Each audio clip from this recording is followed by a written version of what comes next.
mang về ra một suy nghĩ nữa đây. Ngon không? Em sợ ông quá lắm.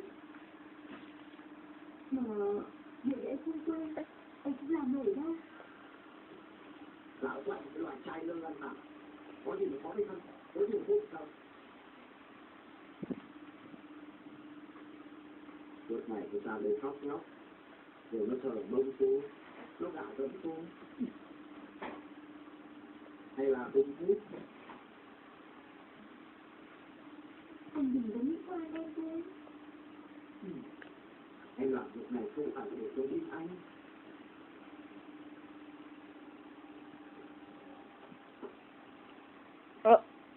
Chẳng dám gì chức giám đốc của những cái nghiệp mất này. Thì em muốn lấy lại sự công bằng cho anh. Lấy lại sự trong sạch cho hàng những cán bộ công nhân viên chức ở dưới xí nghiệp. Thôi nha, đưa đây. Chạy cho sao ha. Đây là ê.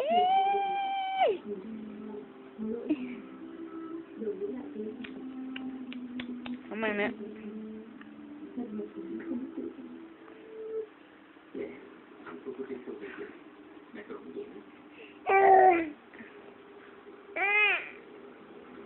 Mất rồi. Ôi, chưa con. Nè.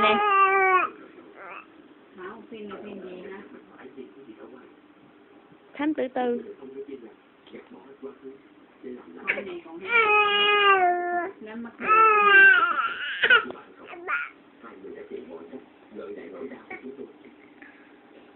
còn cho nước này ra. Nước.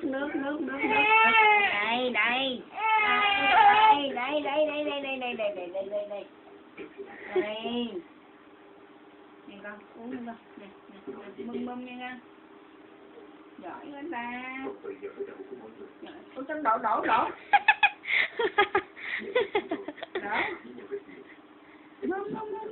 Em có giỏ mà. Không có giỏi em lắc nha, đổ lum ra. Trong thay đồ nữa.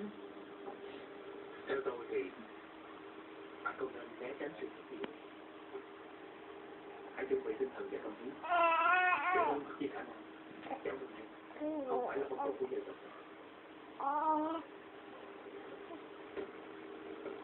Tôi không biết nói gì vậy. Được sự chéo cơn mau nhận lại đứa con trai của mình. Cậu có dám chắc đứa nhỏ mà cậu đang nắm giữ tung tích đó là con ruột của chúng tôi không?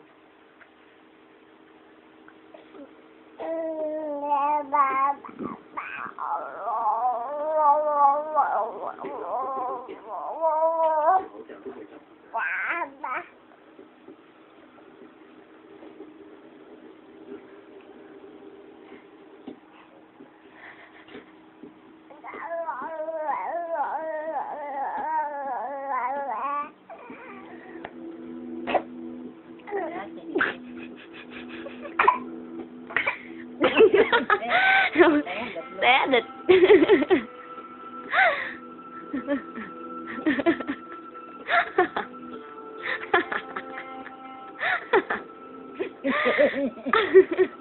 Em biết cảm nhận của mình chỉ là chủ quan, nhưng mà người ta thường cũng giống lắm. Tôi bộ trong trường hợp này.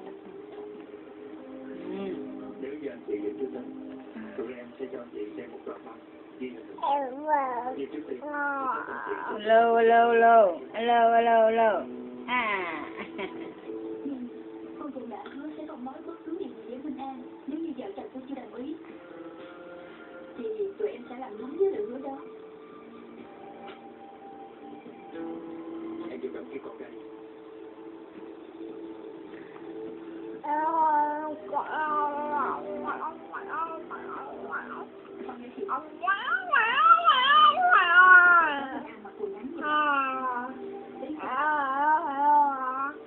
Em tin là chị đã hiểu với em.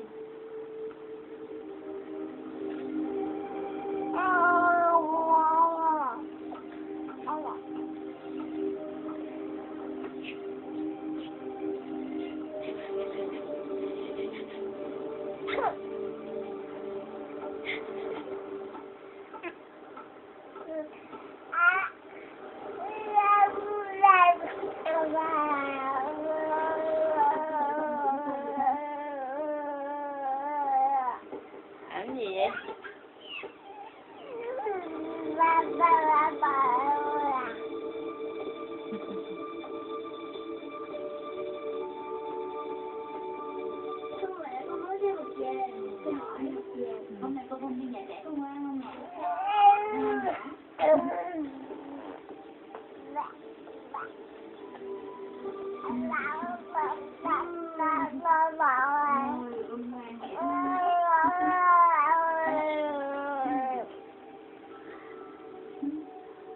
Hồng, bạn muốn hỏi con một chuyện. Có cơm chưa mẹ? Con nó bụng quá à. Khoan nói chị cơm nước đã.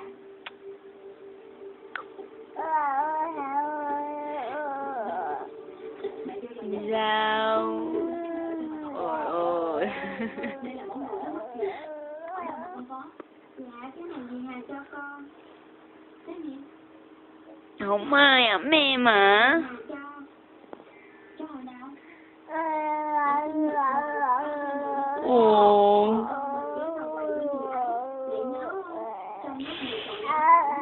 Thấy con thích chơi dầu thơm này quá, dì lấy cho con luôn, rồi dặn con khỏi nói với mẹ.